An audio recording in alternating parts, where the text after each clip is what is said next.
The mysterious passenger. Jake's small cargo ship floated quietly in space as he checked on his mysterious passenger for the 10th time. The woman lay on his spare bunk, her breathing now steady. Her fancy clothes were dirty and torn, but even Jake could tell they were worth more than his ship. The strange glowing mark on her neck caught his eye again, pulsing softly with a blue light. "Who are you?" he whispered, not expecting an answer. Her eyes snapped open. In one quick move, she sat up and pressed herself against the wall, looking around wildly. "You're safe," Jake said, holding up his hands. "I found your escape pod. You were hurt." The woman stared at him, her eyes sharp and calculating. After a long moment, she relaxed slightly. "Thank you," she said. Her voice was clear and strong, with an accent Jake had never heard before. "I am Sarah." Jake noticed the pause before she said her name.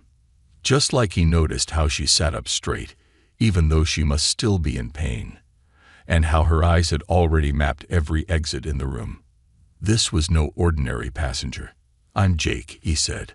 "Just a cargo pilot. You've been asleep for 6 hours. Want some water?" Sarah nodded. Jake handed her a bottle, watching how she checked the seal before drinking. Definitely not ordinary. "Where are you headed?" she asked. "I can pay for transport tow." A loud alarm cut through the ship. Jake ran to the cockpit, Sarah right behind him. 3 sleek black ships had appeared on his radar, moving fast. "Friends of yours?" Jake asked. Sarah's face went pale. "No, not friends. Can this ship go faster?" "She's not much for speed," Jake said, pushing the engines harder. The black ships were gaining, but she's got a few tricks. Sarah's hands moved over his control panel like she'd been flying ships all her life. "You have a modified shield generator. And yes, there's a debris field nearby. Head there." Jake wanted to ask how she knew about his illegal shield mods, but the black ships were firing now. He turned toward the debris field, a graveyard of old ships and space junk. "They're using neural tracking," Sarah said, still working on the controls. "Standard military grade. Your shield frequency, please." Jake told her, surprised again. Neural tracking was expensive tech. These weren't pirates. They were military or something worse. Sarah's fingers flew over the controls. The shield hummed differently. "I've changed the resonance pattern. It should confuse their tracking." They dove into the debris field. Jake weaved between huge chunks of metal, his hand steady. The black ships followed, but their shots went wide now. Sarah had done something to make his ship harder to target.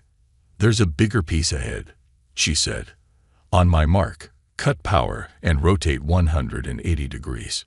Jake glanced at her. She spoke like someone used to giving orders, someone who expected to be obeyed. But right now, those black ships were getting closer. "Mark." Jake cut power. The ship spun silently. Through the window, he saw a massive piece of an old cruiser floating by. The black ships shot past them. And then, "Full power," Sarah commanded. Jake's engines roared to life. They shot back the way they came, while the black ships were still turning around. But one of them was faster, breaking off to chase them. "We need security codes to reach the safe lanes," Jake said. The safe lanes were protected routes, guarded by automated defense systems. Without codes, they'd be shot down. Sarah hesitated for just a second. Then she reached past Jake and typed in a complex code. The safe lane barriers ahead turned green, letting them through. The black ship had to turn away. They were safe. Jake let out a breath and turned to Sarah. Those were some impressive moves back there. And that security code, that was a royal-level clearance. Just who are you really? But Sarah didn't answer. She had collapsed in the co-pilot's seat, blood seeping through her clothes where her wounds had reopened. The glowing mark on her neck pulsed brighter. And for a moment, Jake saw something that looked like a crown in the blue light. He had a feeling his life was about to get a lot more complicated. The space station's medical robot had just finished treating Sarah's wounds when the lights went out. Jake reached for his emergency flashlight, but Sarah grabbed his hand to stop him. "Don't," she whispered. "The darkness is our friend." In the dim glow of emergency strips, Jake saw her slip off the medical bed like a shadow. She moved without making a sound, something he'd never seen before. The robot lay silent, its power cut along with the lights. Through the darkness, sounds of boots echoed down the station's corridor. Lots of boots. "How did they find us?" Jake whispered. "They didn't," Sarah said, her voice tight. "They're already everywhere. The rebellion has spread faster than I thought." She touched the glowing mark on her neck, which now pulsed with a faint red light instead of blue. "We need to get to your ship, but first, I must show you something." Before Jake could answer, Sarah pulled out a small silver ball from her pocket. She twisted it, and suddenly the air around them shimmered. Jake gasped as the medical room transformed into what looked like a royal chamber, filled with floating screens showing different parts of space. "A pocket dimension," Sarah explained, keeping her words simple. "The royal family's emergency safe room. We have 10 minutes before it collapses." Jake stared at the screens. Each showed massive ships painted with rebel colors attacking different planets. In one screen, he saw the capital world's royal palace burning. "I am not Sarah," she said quietly. "I am Princess Zora of the Stellar Empire, or what's left of it." She pointed to one screen showing a throne room. "That was yesterday. The rebels attacked during my mother's speech about giving more power to the common people. They killed everyone, except me." Jake watched as the screen showed rebels storming the throne room, but something caught his eye. "Wait," he said. "That rebel leader, he's wearing a royal ring. The same kind your mother had on." Zara's eyes widened. She zoomed in on the image. "Uncle Darius," she breathed. "He's leading the rebellion. But why?" "He supported Mother's plans to share power." An explosion rocked the station, making the pocket dimension flicker. Through its shimmering walls, they could see shadows moving outside. "Later," Jake said. "How do we get to my ship?" Zara smiled, but it wasn't a happy smile. "The same way I escaped the palace." She pulled out another silver ball. "The royal family has many secrets. Some good, some terrible. Ready to see one?" She threw the ball at the floor. It cracked open, releasing a swirl of silver mist. The mist formed into copies of Jake and Zora. "Quantum ghosts," Zora explained. "They'll run one way, we'll go another." "But Jake," she grabbed his arm. "Once I do this, you're deeper in than ever. The rebels will want you dead just for knowing these secrets. Last chance to walk away." Jake looked at the screens again. Every planet, every system he'd ever known was falling into chaos. But this woman, this princess, she was still fighting, still trying to help her people. "One condition," he said. "No more lies, even small ones." Zara nodded. "I swear on my mother's crown." "Now," she touched her glowing mark, making it pulse brighter. "Let me show you how a princess runs for her life." The quantum ghosts burst out the door, drawing shouts and gunfire. In the chaos, Jake and Zara slipped into the station's maintenance tunnels. But as they crawled through the dark spaces, Jake noticed something strange. On every screen they passed, the same message kept flashing. "ATTNTYON. Princess Zara is dead. Long live the new order." Zara saw it too. She touched her neck mark again, and for a moment, it changed from a simple glow into a complex pattern, a pattern that looked exactly like the royal family's crown. "They think I'm dead," she whispered. "Good, because what I'm about to do next, no one will see coming." In the distance, more explosions rocked the station. But now, in the darkness, Jake saw Zara smile. It was the kind of smile that changed worlds. Jake's cargo ship drifted silently through the glowing clouds of the purple nebula. In the cockpit, Zara sat with her eyes closed, the mark on her neck pulsing with strange patterns. Small drops of light floated from it, forming a map in the air. "The mark isn't just for show," she said, opening her eyes. "It's called the Royal Genetic Key. Every ruler gets one, but each is different. Mine," she touched it gently, "mine can wake up something ancient, something hidden in places like this."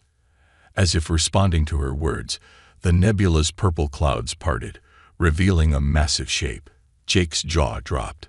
It was a ship, but like nothing he'd ever seen.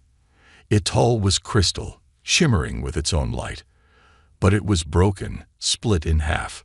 "The Starbreaker," Zara said. "One of the old kingdom's guardian ships. There were 7 of them. My uncle." She clenched her fists. "He's not just taking over the empire. He's looking for these ships." Suddenly, their radar beeped. A small mining ship was approaching, its engines damaged. "We should hide," Jake said, reaching for the controls. "No," Zara said, watching the ship. "Something's not right. Look at how it's moving. That's not a damaged engine. That's how I used to sneak out of the palace." She jumped up, hands flying over the control panel. A secret frequency opened, and a familiar voice filled the cockpit. "Repeat, this is Royal Guard Captain Lin. Princess, if you're out there, if you're really alive." The meteor showers on Titan were always beautiful in spring. Zara's eyes filled with tears. Only the real Lin would know about those nights. She was my bodyguard, my teacher, my friend. But before she could respond, the mining ship's signal cut off. 3 rebel cruisers appeared from behind the broken crystal ship. "Trap," Jake said, starting emergency maneuvers. "No," Zara said, her voice strange. "Not a trap. A test." She stood up, her mark glowing brighter than ever. "Lin is showing me something. Look at where the rebel ships are." Jake looked closer at his screens. The rebel ships had formed a triangle around the broken crystal ship. "Just like the Royal Defense pattern," Zara whispered. "They're not trying to catch us. They're trying to wake it up. My uncle must have learned how the old kingdom ships work. If he gets this one." The rebel ships fired, but not at them. Their combined beams hit the crystal ship in a precise pattern. The broken vessel began to glow. "No," Zora shouted. Her mark flared blindingly bright. She pressed her hand against the ship's window, and something incredible happened. The purple clouds of the nebula began to move, swirling like a whirlpool. The crystal ship's glow changed from white to deep purple. The rebel ships tried to pull back, but the nebula's clouds wrapped around them like ropes. "The Royal Key," Zora gasped, her face pale. "It doesn't just wake up the old ships. It can control space itself." The rebel ships' engines screamed as they fought against the purple clouds, but it was useless. They were pulled into the nebula's heart, disappearing completely. The crystal ship's glow faded, and it looked dead once again. Jake stared at Zora. She stared at her hands. "I didn't know," she whispered. "All those lessons about the Royal Key, about our family's power. They never told us what it really was." She looked at Jake, her eyes full of fear and wonder. "We're not just rulers of an empire. We're guardians of something much older, something that can bend space and time." The mining ship's signal suddenly came back. "Princess," Lin's voice was thick with emotion. "You passed the first test, but there are 6 more ships out there. And your uncle," there was a pause, "he doesn't just have his royal key anymore. He has your mother's too. And he's learning to use them both." In the distance, the crystal ship began to sink back into the nebulous clouds. But before it vanished completely, Jake saw something that made his blood run cold. A small rebel probe, attached to its hull, blinking with a steady red light. They weren't the only ones watching. And somewhere out there, Uncle Darius now knew exactly what his niece could do. The game had changed, but who was really playing it? Hidden beneath the ice storms of Europa, Jake watched in amazement as Princess Zara faced 300 former royal soldiers. They all knelt before her, but she shook her head. "Stand up," she said. "I'm not here for your loyalty to a crown. I'm here because we've all been fooled." She touched her royal key mark, and the air filled with holograms. They showed Uncle Darius speaking to dark figures hidden in shadows long before the rebellion began. "The shadow ships," she said. "They're not from our empire. They're not even from this galaxy."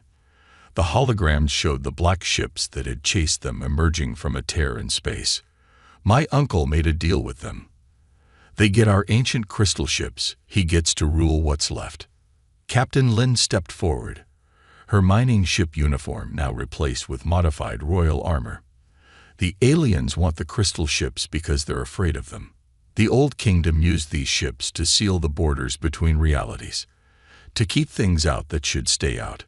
The soldiers muttered among themselves. Jake noticed something odd. Their weapons weren't standard royal issue. They looked older, ancient, even. "You've been guarding something here," Jake said suddenly. "Something besides an ice base." Lynn smiled. "Clever cargo pilot." She pressed her hand against the ice wall. It melted away, revealing a massive cavern. Inside was a graveyard of ships, but not crystal ships. These were made of black metal that seemed to swallow light. "Shadow ship kills from the Old Kingdom," Lynn explained. 3,000 years ago, they tried to invade. The crystal ships stopped them, sealed the rifts between worlds. We've guarded their remains ever since, learning their secrets." Zara stared at the dead ships. "That's why my uncle needed both keys, one to wake the crystal ships, and one to wake these," a new voice said. Everyone turned. A young soldier named Kai stepped forward.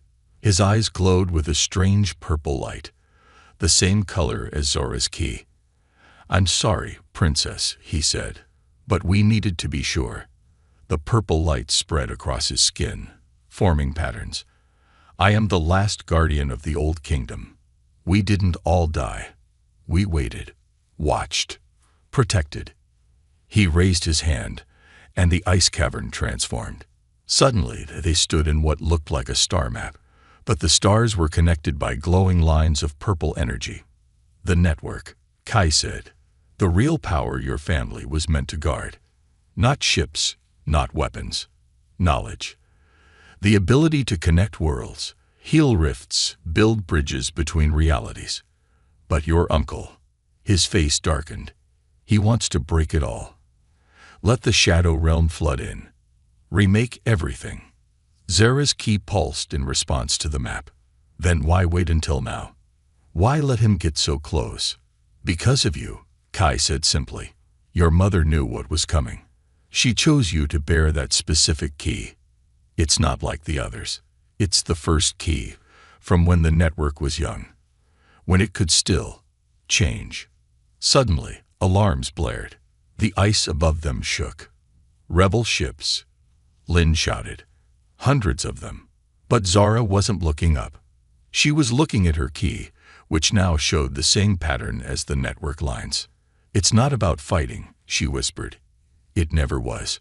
She touched the pattern, and every soldier's ancient weapon began to glow. "It's about connecting, bringing things together." The rebel ships broke through the ice. But as they did, Zora's key pulsed one final time. Every ancient weapon fired, not bullets or beams, but streams of pure purple energy. They shot into the rebel ships and connected them, linked them, made them part of something bigger. The rebel soldiers inside suddenly stopped, their eyes clearing as if waking from a dream. On every screen, they could see the same thing. The shadow ships, emerging from their rifts, ready to take a universe that had forgotten how to stand together. Jake looked at Zora. She stood straighter now, not like a princess, but like something older, a guardian. "Your uncle wanted an empire," she said, her voice carrying to every linked ship above. "I want a network. Who's with me?" The response came not in words, but in purple light, as ship after ship joined the growing constellation above Europa's ice. The real war was about to begin, and it would be fought not with weapons, but with connections. In the Shadow Realm, dark shapes stirred, sensing the network awakening after 3,000 years. They had no idea what was coming. The hologram of Queen Helena flickered in the darkness of Jake's cargo hold. Her final message played as Zora, Jake, and Kai watched in silence. But this time, something was different. Zara's network-enhanced key revealed hidden layers in the message. "My daughter," the Queen's image said, but now her words carried pulses of purple light. "If you're seeing these patterns, you've discovered the truth about the network. But there's more." The hologram changed, showing a massive space station shaped like a DNA spiral. "This is the Helix Archive. Your uncle thinks it's just a weapons storage. He's wrong." The image zoomed in, revealing thousands of glowing pods inside the station. "These are memory seeds. Each contains the consciousness of an old kingdom guardian. Not just their memories, their entire being, preserved in quantum crystal." Kai stepped forward, his guardian marks glowing brighter. "The last sleep," he whispered. "We thought they were all destroyed." "Your uncle will attack the archive soon," the Queen continued. "He wants to destroy what he thinks are weapons. But Zara," the hologram looked directly at her daughter, almost as if it could see her. "The seeds aren't meant to be awakened. They're meant to be connected. The network isn't just a way to link worlds. It's a way to link minds, souls." Suddenly, the ship's sensors screamed. A rift was opening nearby, but this one was different. Instead of the usual dark tier, this one shimmered with all colors at once. "Rainbow Bridge," Lynn's voice crackled over the comms. "Ancient Royal Emergency Protocol. Something's coming through." A ship emerged from the rift, but it was like no ship they'd ever seen. It seemed to be made of pure light, constantly shifting and changing shape. On its hull, patterns matched the ones on Zora's key. "That's impossible," Kai breathed. "That's the Genesis, the first crystal ship ever built. It vanished 3,000 years ago, at the height of the Shadow War." The Genesis sent out a signal, not in words or code, but in pure network energy. Zara's key absorbed it, and suddenly she gasped. Her eyes glowed with the same rainbow light as the ship. "Mom," she whispered. Through the network link, they all heard the Queen's voice. "Did you think I really died in the throne room, daughter? The attack wasn't just a rebellion. It was a chance to activate the Genesis protocol." But before they could process this, space itself seemed to crack. Massive shadow ships poured through, led by Uncle Darius's flagship. However, he wasn't targeting them. He was heading straight for the Helix Archive. "He doesn't know," the Queen's voice said through the network. "The seeds, the Genesis, the network, they're all parts of a key to unlock." She paused. "To unlock time itself." Jake looked at Zora. "Your mother hid herself in time." "No," Kai said, his guardian marks now showing the same rainbow pattern. "She hid time in herself. In all of us.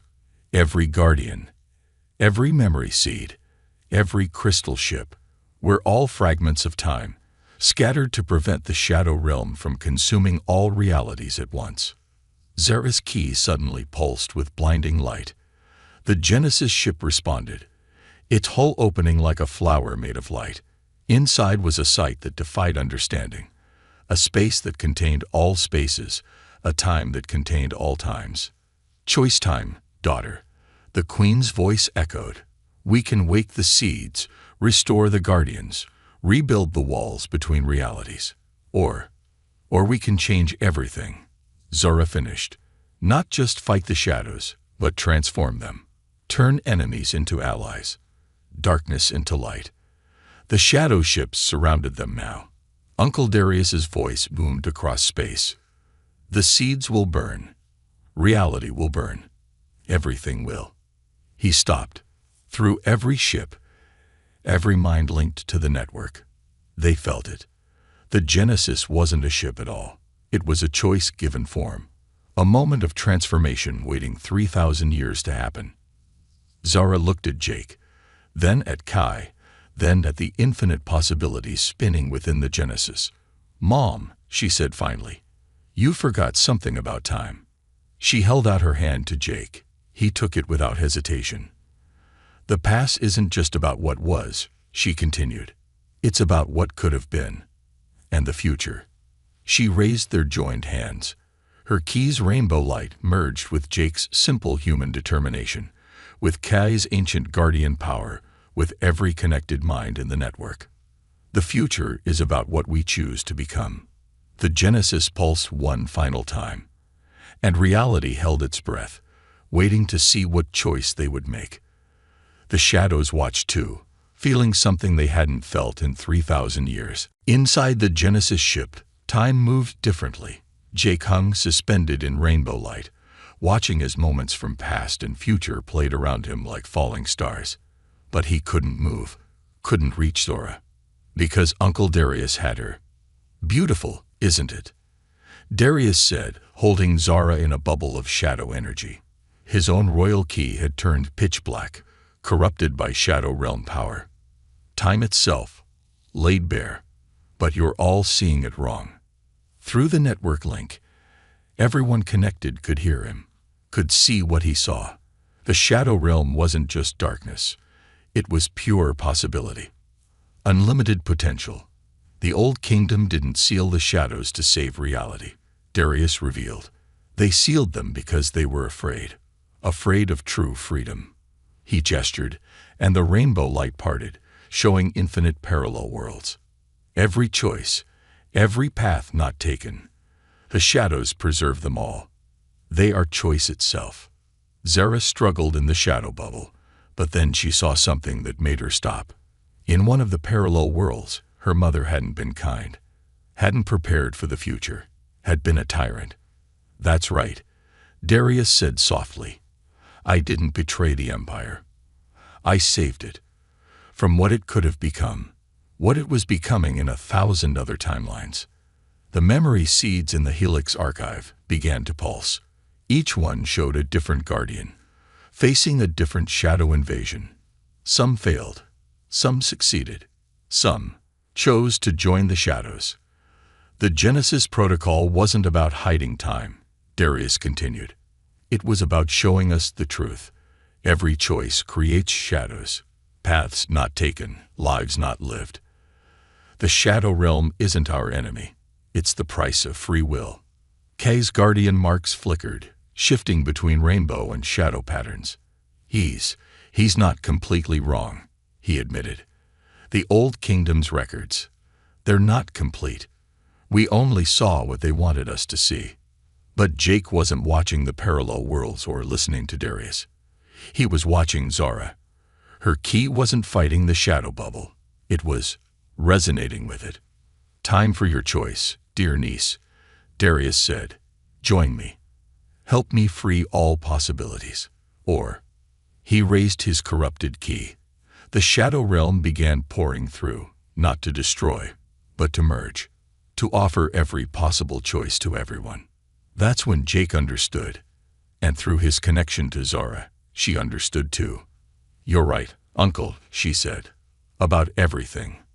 And nothing." Her key pulsed, not with rainbow light or shadow, but with something new, something in between. "The shadows aren't evil," she continued. "But neither is the light. They're both." She looked at Jake, and in that look was every choice they could ever make, every path they could walk. They're both necessary. The Genesis ship's walls became transparent, showing the entire fleet. Royal, rebel, and shadow, all frozen in time. In each ship, each mind, each heart, the same battle played out. Light versus shadow, certainty versus possibility. "The real prison," Zara said, her voice carrying through all realities, "isn't the wall between worlds. It's the wall between hearts." Her key flared, but instead of pushing the shadows back or letting them in, it began to dance with them. Rainbow light and living shadow, weaving together like DNA strands. "Every choice creates shadows," she asked her uncle.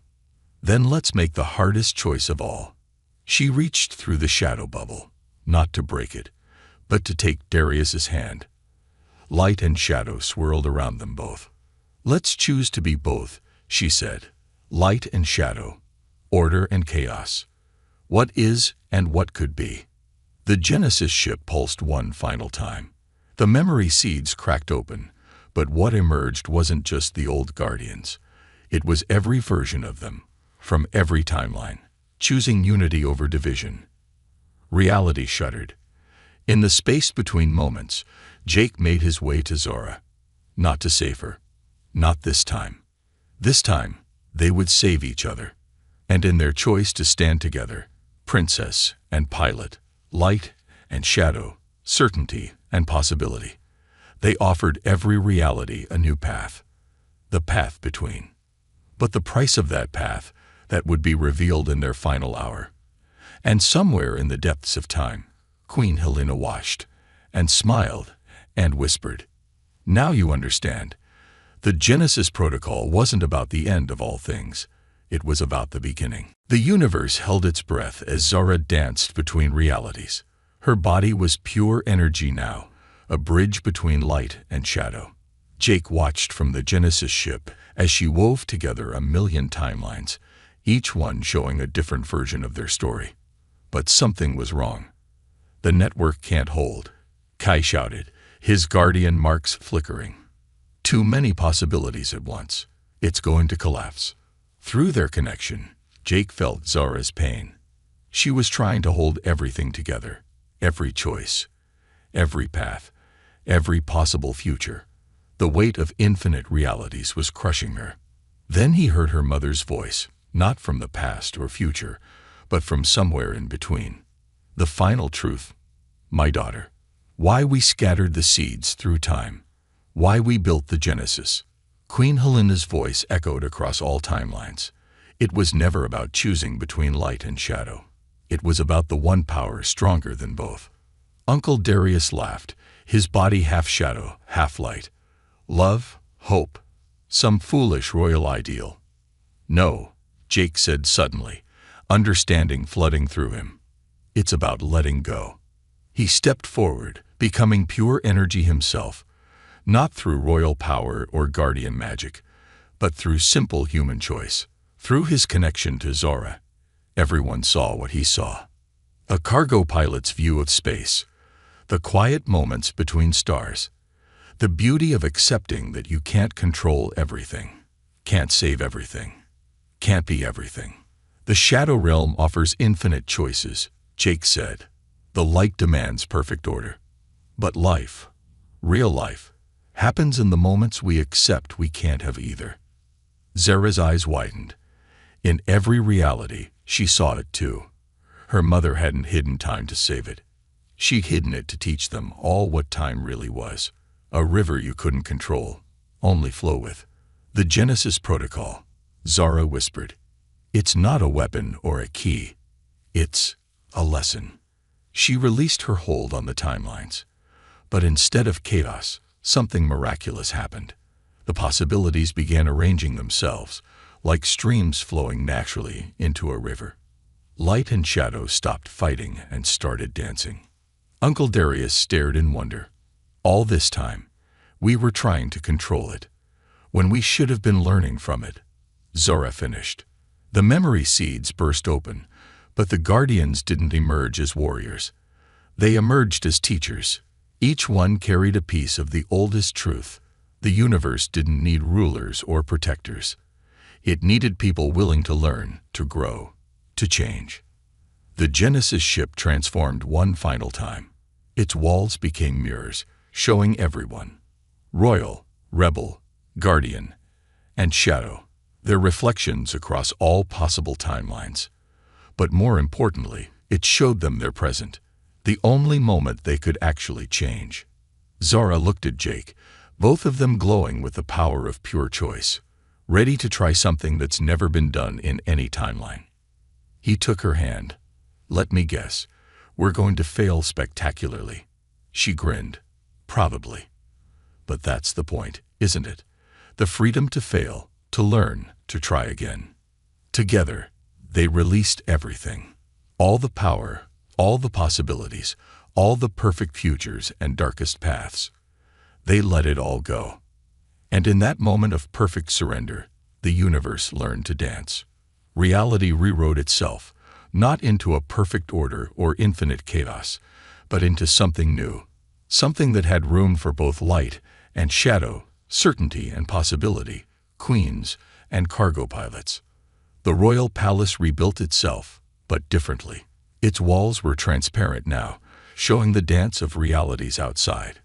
The throne room had no throne, just a circle of chairs where representatives from every world, every timeline, and even the shadow realm could meet as equals. Uncle Darius took his seat among them, his key now glowing with a light that was neither royal nor shadow, but simply true. Queen Helena stepped out of time itself to join them, but she didn't take charge. Instead, she watched proudly as Zara and Jake introduced a new way of governing, one based not on control of reality, but on learning from it. The Genesis ship settled into orbit, its purpose fulfilled, but it wasn't inactive. Now it served as a window, showing anyone who looked the infinite beauty of what could be, balanced always by the simple truth of what is. And late at night, when the dancing lights of possibility lit up the sky, a cargo pilot and a former princess would slip away in an old ship, seeking new adventures in a universe that had finally learned to embrace both its light and its shadows. After all, as Jake liked to say, the best stories don't end. They just flow into new beginnings. Zara would smile, her key glowing softly, no longer with the power to control reality, but with something far more precious, the power to accept it, learn from it, and grow with it. And somewhere, in every timeline, that was enough.